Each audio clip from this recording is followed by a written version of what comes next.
This election will suck for Jews. Let's get prepared. Tomorrow will be one of the most important and consequential American elections in our lifetime, and only one thing is certain. The next 4 years and maybe longer will most likely suck for Jews. I don't believe either candidate will stop the increasingly violent and sometimes deadly attacks against Jews, whether we're being shot in Chicago or stabbed in Brooklyn like over this past weekend.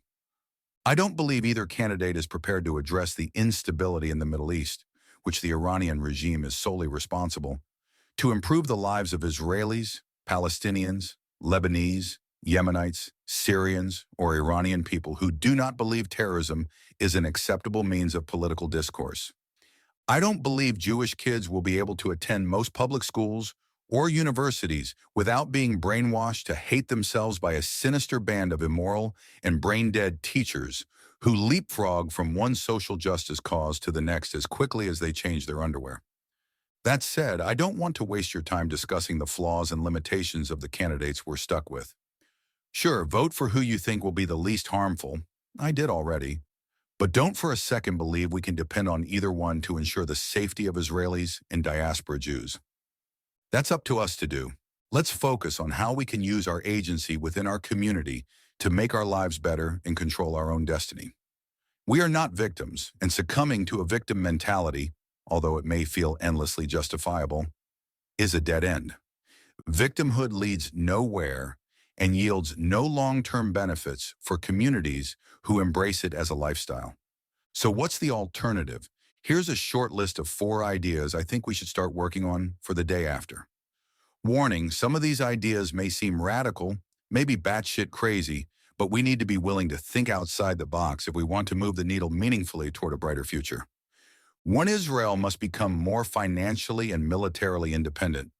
Diaspora Jews are safer because Israel exists. The fact that we have a place we can go if we need to is a luxury that has been afforded to very few generations of Jews and must not be taken for granted. What about a voluntary income tax on diaspora Jews that Jews can pay in exchange for Israeli citizenship and protection? Cumulatively, Israel since 1946 has received roughly $230 billion in military aid. It's worth noting that the U.S. has also spent significant amounts of military aid on Israel's neighbors, many of whom are enemies, but that's besides the point I'm trying to make. Over 78 years, that's roughly $3 billion a year. I'm rounding up.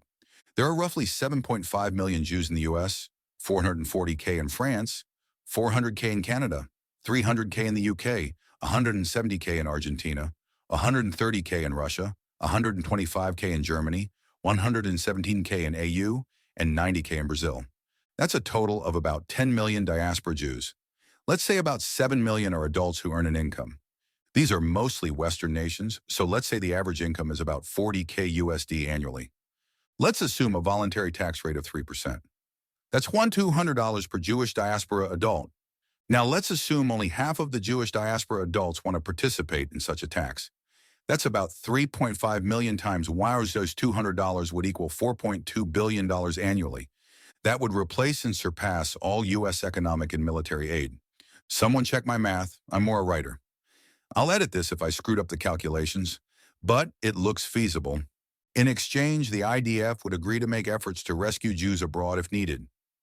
2, Israel could take the weapons the IDF has seized from Hamas and Hezbollah and give them to the enemies of our enemies to defend themselves. Iran has spent decades building a multinational coalition of terror groups hell-bent on Israel's destruction. Even NATO countries, like Turkey, are overtly undermining Israel's right to exist. It's past time Israelis began building their own coalition, starting with arms deals with nations and peoples who are besieged by radical Islamists in the Middle East, Africa, and India. While partnering and establishing peace with Saudi Arabia is a good idea for both parties, we should not stop forging new alliances while we wait for them to finally come to the table. Who would be in this coalition? I'm glad you asked. Kurdish rebels, Sunni tribes in Iraq, the Free Syrian Army, and Christian Lebanese resistance fighters are just a few groups that come to mind that could benefit from armaments to defend themselves against the long tentacles of Iran. They built the Iranian crescent to spread evil and attempt to destroy us. But we can build our own coalition with their own weapons to fight back. And we should. 3, diaspora Jews and Israelis should have higher rates of gun ownership within the bounds of what's legal in their countries. If you have the right to own firearms in your country, exercise it. Jewish Americans have some of the lowest rates of gun ownership than any religion in the U.S. Here's an article I wrote earlier this year that is a good introduction to gun safety. I hope more diaspora Jews and Israelis consider gun ownership as another layer of deterrence against people who wish us harm. 4, Zionist Jews, run for office in your home countries. I am sick of complaining about the choices we have and would much rather spend my energy supporting a politician I believe deeply in. There are very few today, sadly, whose morals and policy stances align with my values. Maybe someone reading this has the stomach for politics and bureaucracy and believes they can make a difference. Don't be cynical and opt out. Go for it. Tomorrow, no matter who wins the election, Israel will still, unfortunately, be a partisan issue, and being proudly Jewish will still be controversial in America. We can't control that. We can control is how our community responds to threats against us, how we fight back, how we survive, how we thrive. We are not the first generation of Jews who have had to face adversity. We will not be the last. So when you wake up to the news of who won the election, instead of feeling fear, anxiety, uncertainty, or doubt, just have a cup of coffee and let's get to work.